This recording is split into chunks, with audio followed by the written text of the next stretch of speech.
महिला और संघ का दृष्टिकोण, इस विषय में भी कुछ प्रश्न आए हैं। बबीता फोगाट जी, विघ्नेश माथुर जी, डॉक्टर सुनीता जी, गीता सहारे जी, डॉक्टर पूजा ठाकुर जी।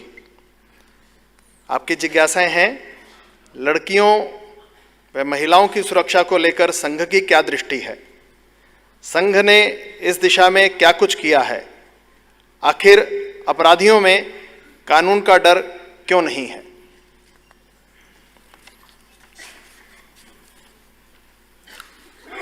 लड़कियों और महिलाओं की सुरक्षा ये सुनिश्चित करने के लिए 2-3 बातें करनी पड़ेगी। पुराने जमाने में जब घर के अंदर महिलाओं का बंद होना निश्चित रहता था, तब उसकी जिम्मेवारी परिवार पर रहती थी। लेकिन अब महिलाएं भी पुरुषों की बराबरी से बाहर आकर कर्तृत्व दिखा रही, और दिखाना चाहिए उन्होंने, तो उनको अपनी सुरक्षा के लिए भी सजग और सक्षम बनाना पड़ेगा। इसलिए किशोर आयु के लड़के और लड़की दोनों का प्रशिक्षण करना पड़ेगा। किशोरी विकास, किशोर विकास, ये काम संघ के स्वयंसेवक कर रहे हैं। क्योंकि महिला असुरक्षित कब हो जाती है, जब पुरुष उसकी ओर देखने की अपनी दृष्टि को बदलता है। इस पर बड़ी चर्चाएं चली है।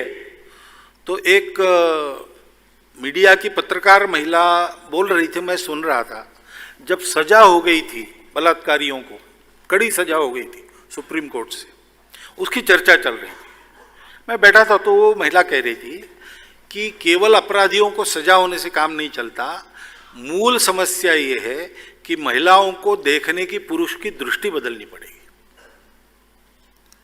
और ये दृष्टि हमारी परंपरा में है, मातृवत परदारेषु,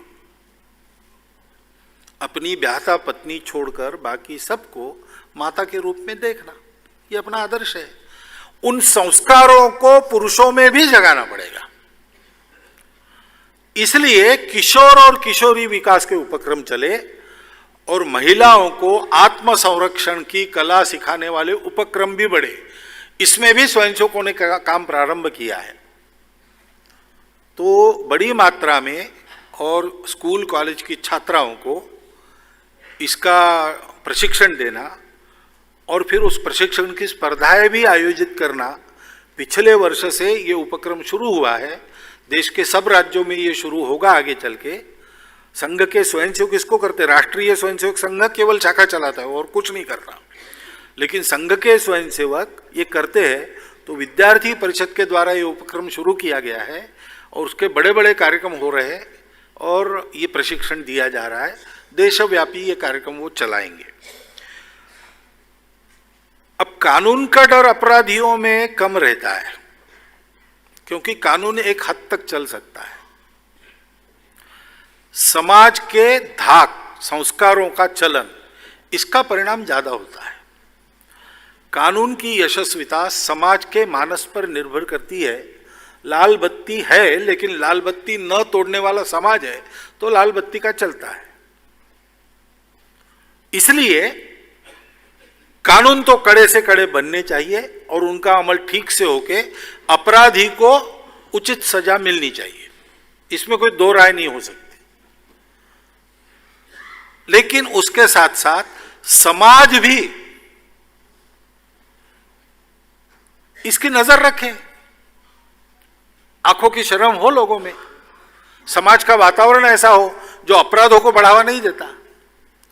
यह हमारी जिम्मेवारी है।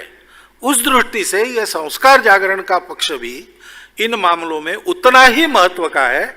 हम देखते हैं कहीं कहीं 5-5:30 बजे के बाद महिलाएं बाहर जाती नहीं, और कहीं कहीं अपने देश में ऐसे इलाके हैं, ऐसे राज्य है जहां पर रात को भी सब अलंकार पहन के महिला कहीं जाकर आती है, अकेली भी जाती है तो भी उसके मन में कोई भय नहीं।